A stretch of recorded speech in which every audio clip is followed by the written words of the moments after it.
So today's Saturday Zoom, let's go. Why a child tunes you out. Well, let me just back up. Why a child tunes you out? Because we're two. We're two. We're two. We use too many words. We use too many adult references. We're loud. We're negative. We're punitive. We're corrective. We're self-referential. You know what that means. You're going to kill me. You're going to be the death of me. You're turning my hair gray. And we don't give a child enough respect.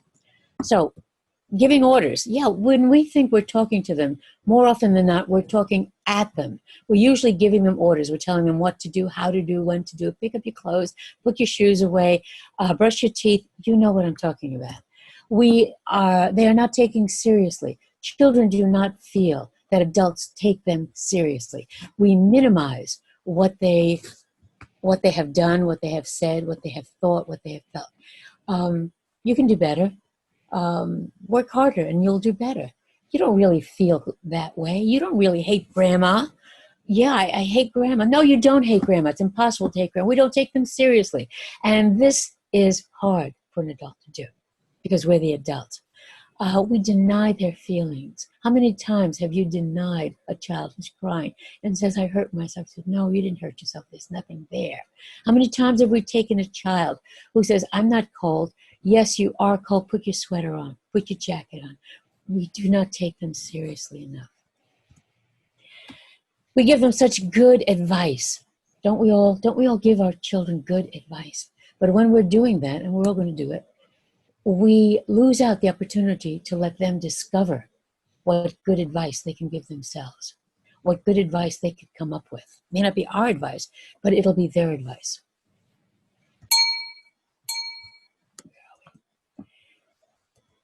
We tell them what's wrong with what they're doing. We correct them. We give them redirections. We tell them what they did wrong. We tell them how they could have done it better, how it could have been easier, how they could have done it faster. And it doesn't work with kids. When we keep telling our kids what's wrong with what they're doing, they may give up. They may not want to try anymore. I mean, why bother if everything I try is going to be fault found with it? So we asked so many questions, right? We do it because we want them to talk to us. We do it because we want to find out what's going on in their lives. But in reality, when we ask so many questions, we're interrogating them. It's like putting them on the interrogation center, you know? What's wrong with you? How many times have I told you? When are you going to start paying attention? Okay, I'm thinking of one of you here that I'm going to remain nameless. How many times do I have to tell you? And that may go on in your mind. I may not actually be telling them, but we say it all the time, either silently or aloud to our children. Why are you? And you fill in the blanks. Why are you crying? Why are you angry? Why are you so mean to your sister? Why are you so lazy and can't put your things away? The whys. So many questions. Yeah, we blame them. We criticize them. We lecture them. And the lecture is nag, nag, nag. Nobody listens to lectures, especially not young children. Whose fault is it? Who started the problem? Anybody with siblings in the house knows this comment. Who started it?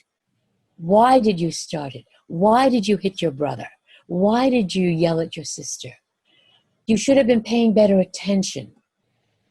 And here comes the real bad one. You're just like your fill in the blank.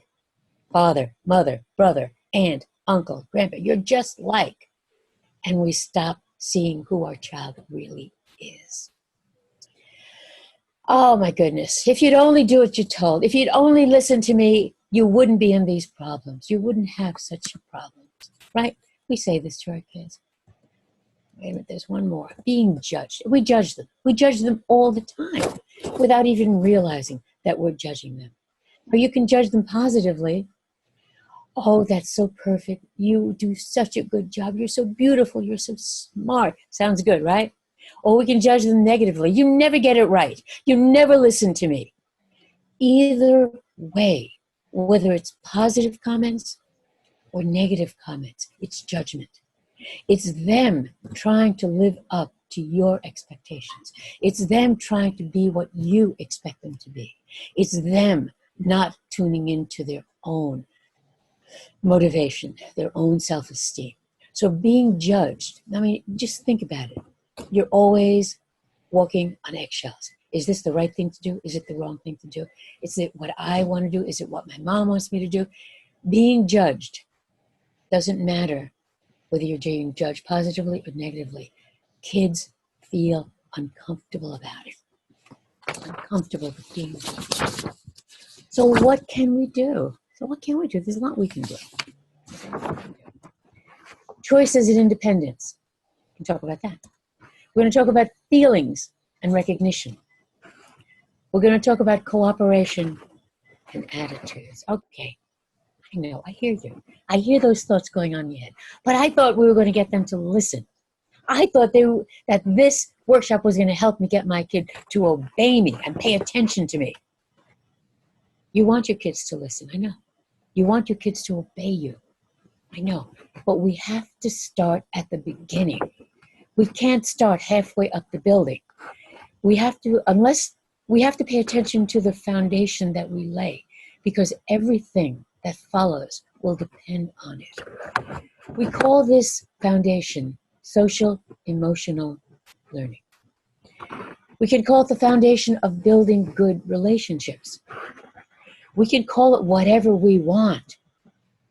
But this is how we begin to get our kids to listen to us, to obey us, to respect us, to want to have a relationship with us, and to want to communicate with us. So we begin. We're going to begin with choices and independence, because without choices, we cannot go any further. And choices is going to be, the word choice is going to be repeated many times during this workshop. So choices. Before we talk about choices, let's talk a little bit about independence. You see it up on your screen? Yes, you see it on your screen. What do we mean by independence? What we mean by independence is autonomy. The ability for a child to do things on their own, to feel good about their ability to be successful. One of the most important jobs we have as parents is to encourage and help our children to separate from us, to become individuals who can live independent and satisfying lives to the best of their ability. And that ability is going to change for every child. But ultimately, this is what we want for our children.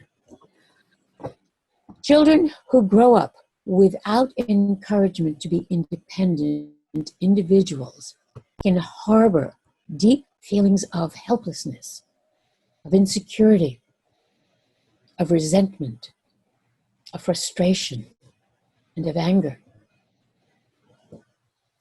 All right. So how do we help them? We let children make choices. Now we know this. If we've all read about what to do as parents, I'm not even going to say good parents, because I believe we're all good parents. We're just learning to be the kind of parent our children need us to be. And if you have more than one children, the problem is multiplied, because every child may need you to be a little different than your other child needs you to be. So we talk about letting children make choices. I said before, you are in charge. Is it really a choice? No. It is the illusion of choice. It is the illusion of choice that you have already predetermined. Two acceptable choices that are fair to the child and enforceable to you. Let's talk about being fair to the child. Is the child ever going to believe that it's fair if he or she is not getting exactly what he wants? No. So it's never or rarely going to feel fair to the child. So you have to determine, because you're the adult, you're the parent, and you are in charge. Is this fair to my child? Am I being fair to my child? Am I considering what my child's needs are? Am I considering what my child's strengths are? Am I considering the fact that we have been housebound without other people, without his friends, without routine, without his structure or her structure? Am I considering what's fair to my child? And then, whatever choice you give, is it enforceable by you? Can you enforce this choice? Because if you can't enforce it, you cannot follow through. And if you cannot follow through on a choice you have given, you're teaching your child not to listen to you, not to pay attention to you, not to respect you. So let's move on. Follow through is really important with choices. Show respect for a child's struggle. Oh, yes, children are always struggling. But what you're doing is not offering a one-time fix or solution. What you're doing is helping the child develop strategies and ability that can work over many situations and over a long period of time. What you're doing is helping a child develop lifelong coping mechanisms and strategies. For example, with a young child walking up and down stairs, we could hold their hand and we could tell them, be careful, you're not going to go up and down stairs unless I'm there with you. And what does that mean? That means that we're not respecting a child's struggle. We're not respecting a child's desire and need and challenge to be autonomous and independent. But if instead we show a child how to walk up and down stairs safely, how to zipper a coat, how to wash his or her own hands, then we are giving them tools and strategies for their life. Now, some of you may have what I call the melting child. And the melting child is the one I refer to like that, the witch. And I'm not saying they're witches. I'm not saying that. I'm just using it as an analogy. The witch in The Wizard of Oz. Remember when Dorothy throws a bucket of water on the witch and the witch is melting down to nothingness. I've seen kids like that. I've seen kids, you say, come on, let's put up all your toys away. I can't. And they become a puddle on the floor. I can't. How many times do we hear, I can't? We have to reframe that. What we have to say to a child, great, because now we know what you are struggling to learn. So we're going to reframe that response of them, I can't, into something positive. That's what we are learning. That's what you're going to learn. And how are we going to help them learn it? By breaking it down into small. And depending on the child, it can be small chunks. Depending on the child, it could be teensy-weensy chunks. Depending on the child, it could be bigger chunks. Know your child. Know your child. But you've got to break down whatever you're teaching the child to be independent. Whatever your child is struggling to learn in little tiny steps. Now, those of you that talked about homework, maybe the homework is too much for them. Maybe the homework needs to be broken down in smaller and smaller and smaller parts so they can not only succeed in, but make sense out of it. Because it's hard to, let's just say, do schoolwork if it doesn't make sense, if it doesn't feel relevant. So maybe what we have to do is make it smaller, make it more relevant, and have it make sense. And by making sense, what studies show is related to a child's real life. So if you're doing a math problem, related to a child's real life. If you're doing a language problem, related to a child's real life. Make it relevant, make it personal, and the child will be more willing to do it. Show respect. Okay. What we're talking about here with showing respect and breaking it down to small parts and helping a child to succeed is based on work by Carol Dweck out of Stanford University. She uses what she calls the growth mindset as opposed to a fixed mindset. A fixed mindset is when you tell a child, you're smart. You're beautiful. It's a fixed mindset. I'm smart, therefore I'll get it. But if this child runs into a problem, they've run out of strategies. They're smart. They're supposed to have gotten it. So we're talking about developing different strategies to develop a growth mindset. And very briefly, very simplistically, I'm taking a very complex theory like Carol Dweck, and I'm making it really, really simple. And the simple is, your child is struggling with something. You, the parent, say, yes, it's hard. Because it is hard, and it's the truth. And I would never suggest you lie to your child. Yes, it's hard. So that's the reality. And then you express wonderful faith in your child, but I know you're going to get it. And it's not empty faith. It's not an empty comment. I know you're going to get it because you're going to stick to it. You're not going to give up. You are a hard worker. You don't give up easily. And you're going to stick to this until you get it. And then we give them hope. And if you need me, I'll be here to help you. Remember, if you need me, I'll be here to help you. Because I believe you can do this. Because you're a hard worker and you fill in those positive attributes for your child. But if you want to check it out in all its complexity, go check out Carol Dwerk, Dwerk, Stanford University, Growth versus Fixed Mindset. Here we go. Don't ask too many questions. Are these questions that you would ask your best friend? Are these questions that you would feel comfortable answering yourself? Why are you doing that? Why are you doing that? Why are you crying? You know the questions you ask your child. They differ for every child.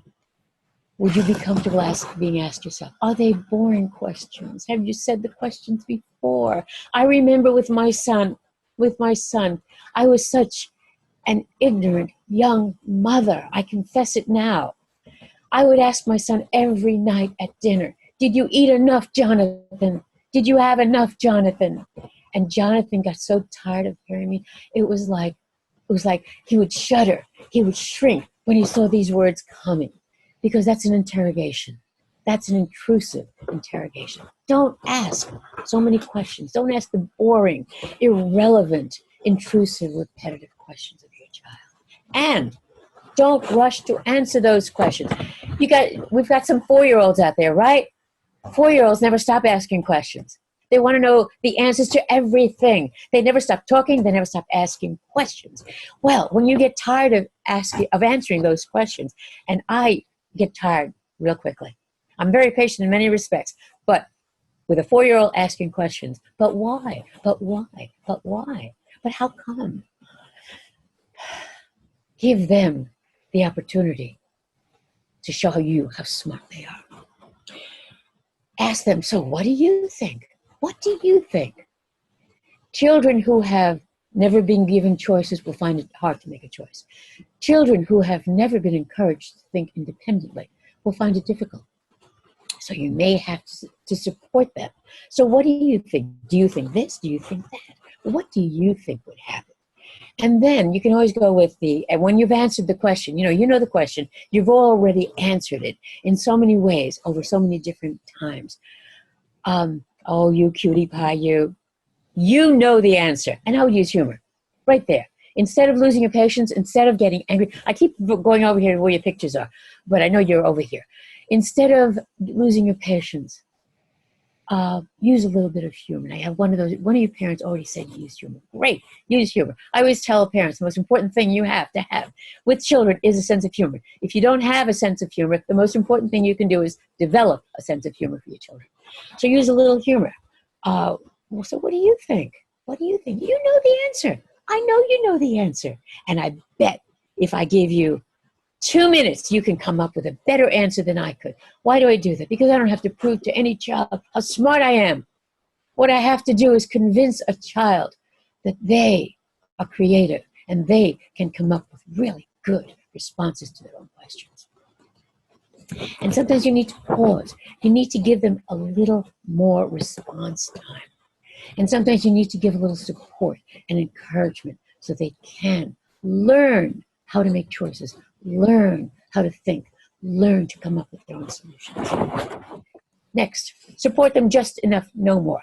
Very wise woman, my mentor, when I was in training, told me once, if you find you're doing too much for a child, if it's wearing you out, if you are losing your patience, it probably means that you're not allowing the child to do enough for himself or herself, stuff that they would enjoy doing, because it requires mastery and practice and repetition, and they love that. That's how they make sense of their world. So let us support them just enough, and then let us encourage them to do things for themselves. 6, help children discover themselves. That's a good one. What do I mean by that? Help them discover and experience achievement and recognition based on their own merit and their own abilities. Who are they? How do we let them know who they are?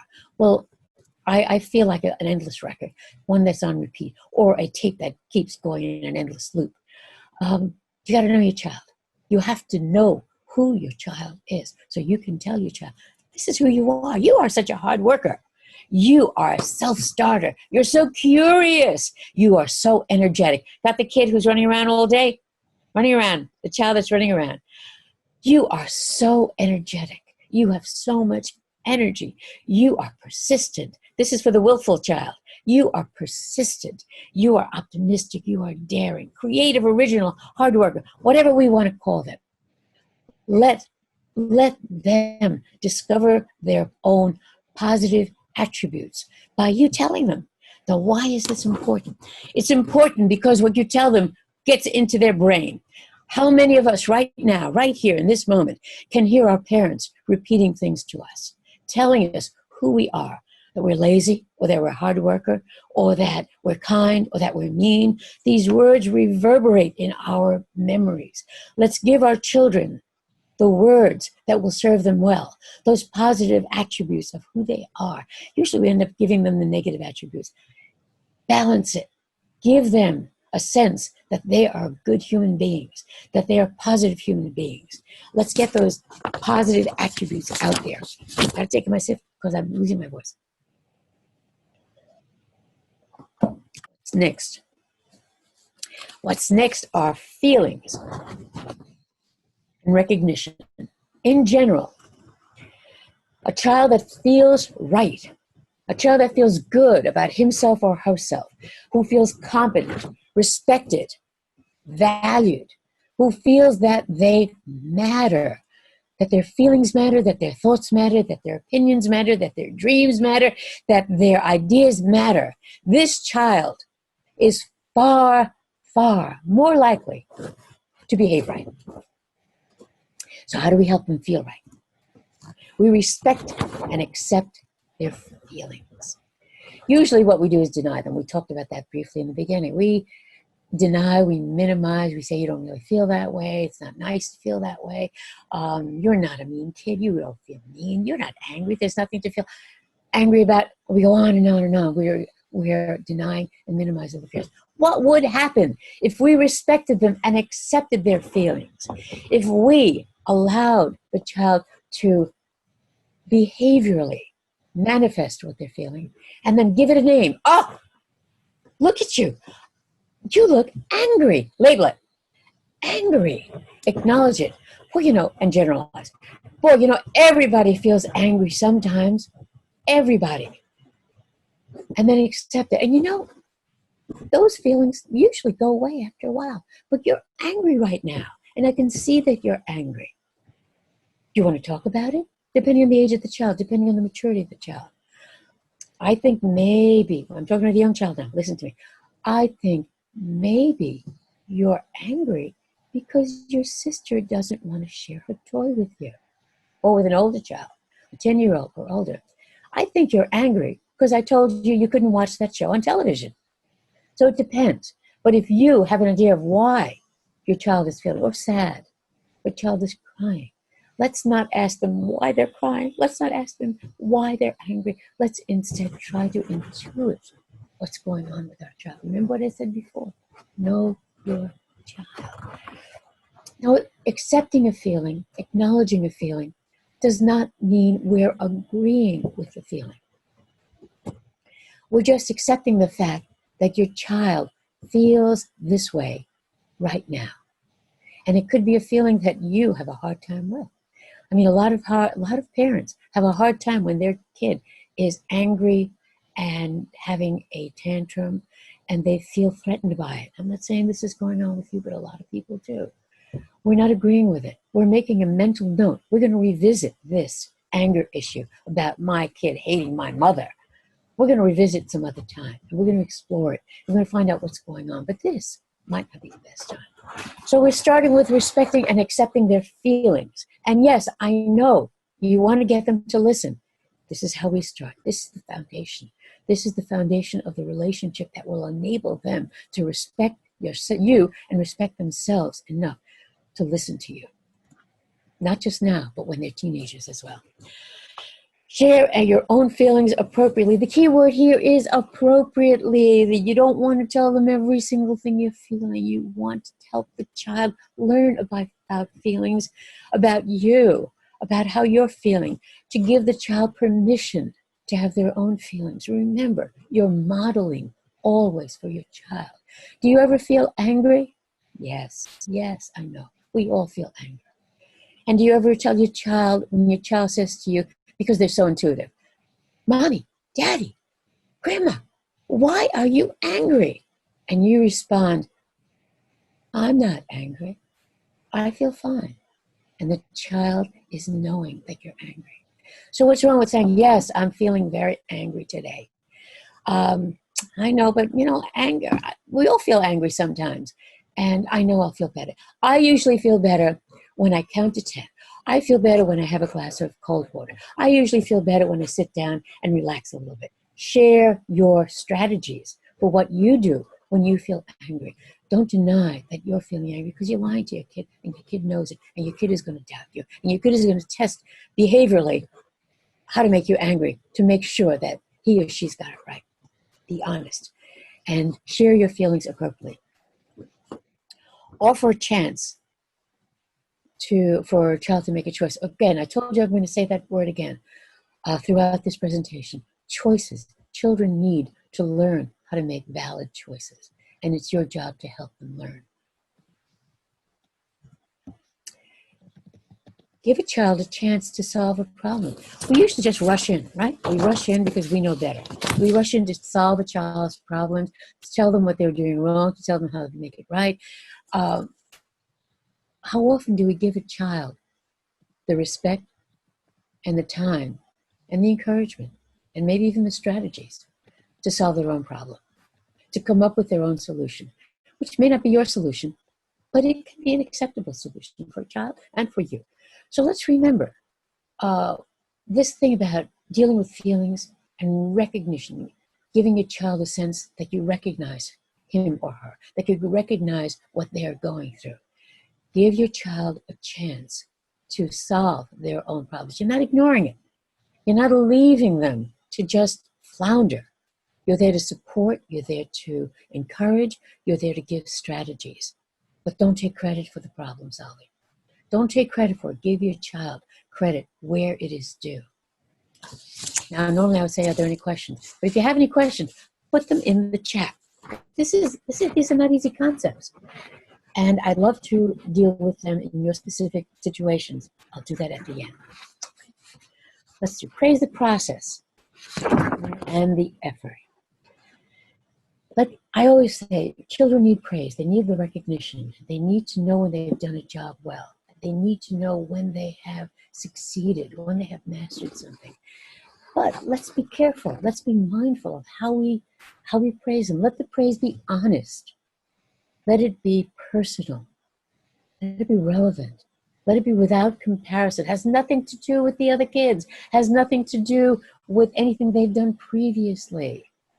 Let it be specific. Use details, specific details. Not, oh, I see that you picked up your toys, but rather, wow, you picked up all of the toys here. You picked up the Legos, you picked up the dolls, you picked up the puzzles, you picked up everything, and you put it away. You put the puzzles on the shelf, you put the Legos in the box. Be specific. Because when you are specific, the more specific you are, the more the child feels recognized. When you just give it what we call that globalization, that global praise, that can apply to anyone, you're not really setting your child apart. You're not really praising your child. You're praising children. Now, I always say, when I do a workshop, I know children. I've got degrees that prove that I know children. I've got the experience that proves that I know children. But I do not know your child as well as you know your child. So I can tell you the generalizations about children, but you need to apply them to your specific child because he or she is your child. And you have worked all these years getting to know your child. So I give you credit. You know your child better than I know your child. But let's take these general concepts and apply them to your child.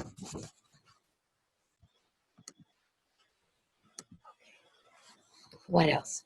We all say the good job, right? We all say good job, good job, good job, good job. Why do we say it? Why do we say it? What do we hope to accomplish by it? What we hope to accomplish is all this stuff that I'm saying. But unless you can be specific and personal and relate it to something the child has done, an effort that the child has made, not necessarily the end product, but how the child worked towards that product. Good job. You worked so hard on this. You worked so long on this. You didn't give up till you put every single toy away. Good job.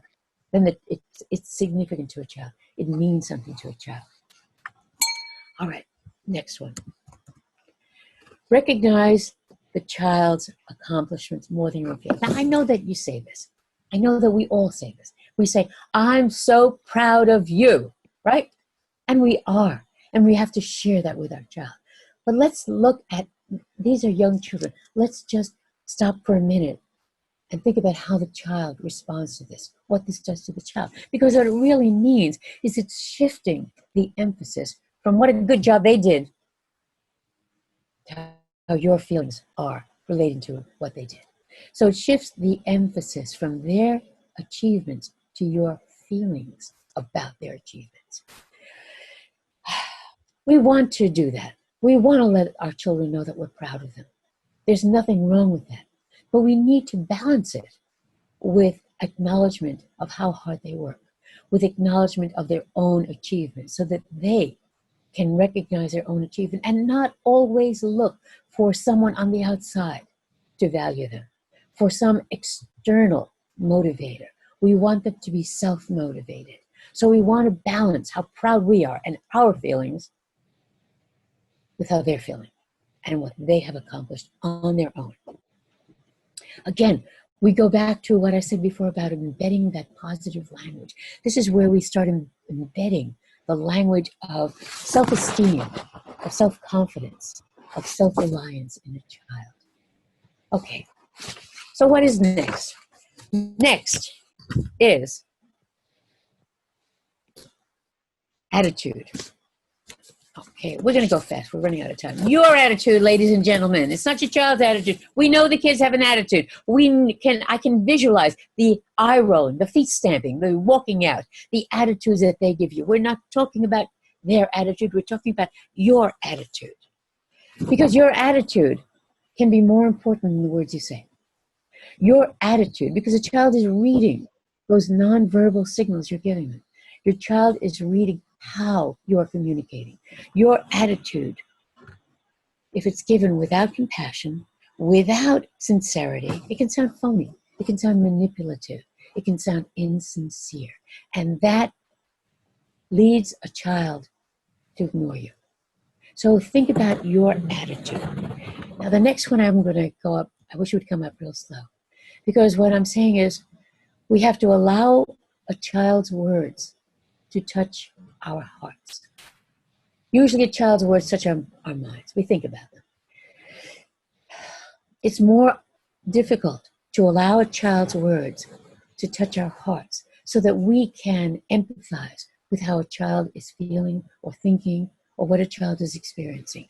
And it's only when we can allow this to happen that we can truly speak directly to their hearts with honesty, with compassion, with kindness, with authentic caring and empathy.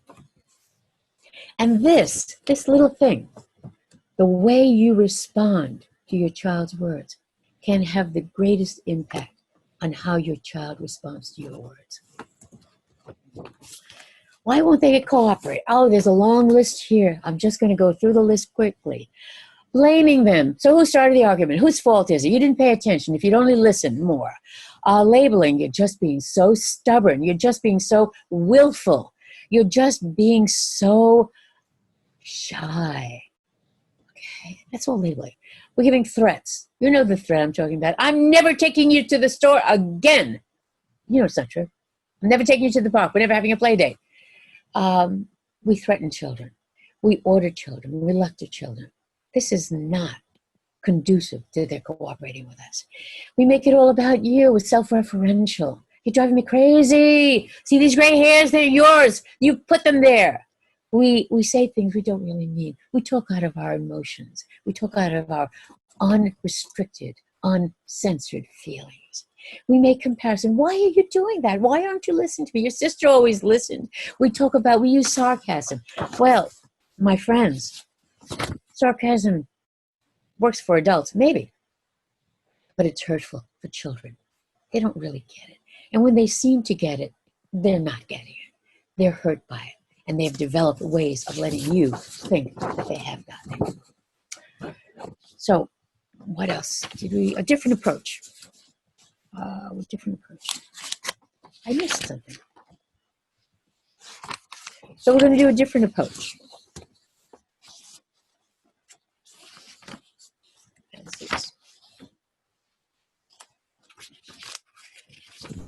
think I missed a page. So we're going to do a different approach. Everything that we just spoke about is a different approach that we're going to be working on. Describing. This is a different approach. Describe. I have worked literally with thousands of children and families.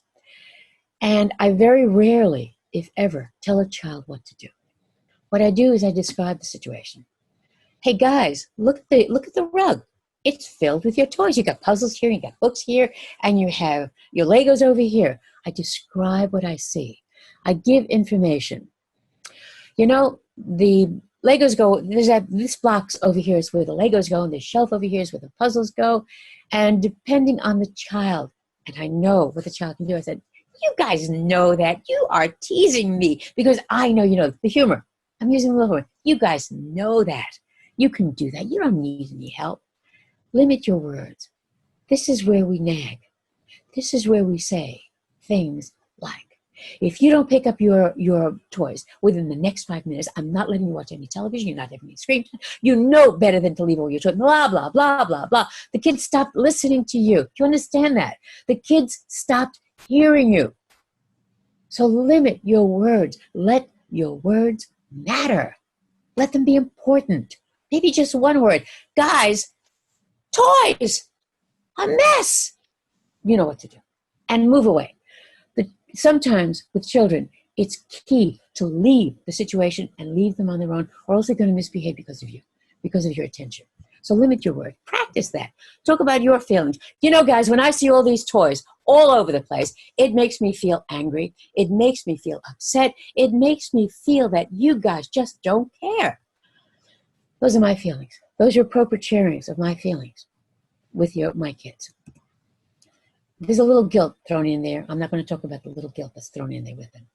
And write a note. Even if your child can't read it, you write a note anyway. You put it up. You put a humorous note up. Kid that you have to remind every day, brush your teeth. Did you brush your teeth? Brush your teeth. Brush your teeth. And it's nagging the kid is not hearing you anymore. Put that note in your best, big, large printing. Hello, I'm your toothbrush, and I can't wait to brush your teeth today. And you read it to the child. You read it maybe once, you read it maybe twice, and then the child looks at it and they understand what it says. And they smile and they say, okay, toothbrush, I'm gonna put some toothpaste on you today and I'm gonna brush my teeth. Whatever. But you do it with a little bit of humor. Okay, so we go to finally. You want the secret now, finally. Well, I've got the good news and the bad news. It is not about getting a child to obey you. It is not about feeling ignored or disrespected by a child who wants to have their own way, who needs to have some sense of autonomy and empowerment so that he can develop or she can develop into the person they're meant to be. It is about teaching a child a new way of communicating that they can use for the rest of their lives with you, with their friends, their colleagues, their mates, and one day with children of their own.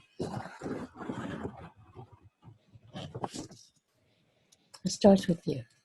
Yes, it's a heavy responsibility. And it starts now. Now you are the parent. You are the person in charge. And in a parent-child relationship, it always starts with the parent. It starts with you. You cannot honestly expect a child to do something that you have not modeled and initiated. in advance. Children are always watching you and listening to you and imitating you and all the other significant adults around them. Your influence on your child cannot be overestimated, cannot be overstated. It is the most important thing for your child. And your mindfulness, your intentionality when interacting with your child has big payoffs, positive as well as negative, if you're not doing it. If your child is yelling or hitting or ignoring you, be mindful, be intentional. How many times do you yell? Ignore your child, because that's what your child may be imitating. If you're being kind and generous and listening to your child, and your child is doing the same to you, it's because you modeled it, because you taught your child. Children are little sponges. They soak up everything they see, hear, listen to, watch, think about. And it's all based on you, particularly now that we're homebound. You have become even more significant in their lives. We have to look to ourselves to see if we are part of the equation that we are trying to change. We have to look to our own responsibility in this equation, with our children not listening, with our children not paying attention. We have to look to our own responsibility. Are we modeling for them what we want to see in them, in their relationship for us? And the payoff will be kids that behave better and are more likely to listen to what you're saying. I'm saying more likely. There are no promises. It is a learning process. It is a learning process that gets better over time. It is a learning process for you as well as for your child. So, thank you for joining our Saturday Zoom session. Hope you can join us next week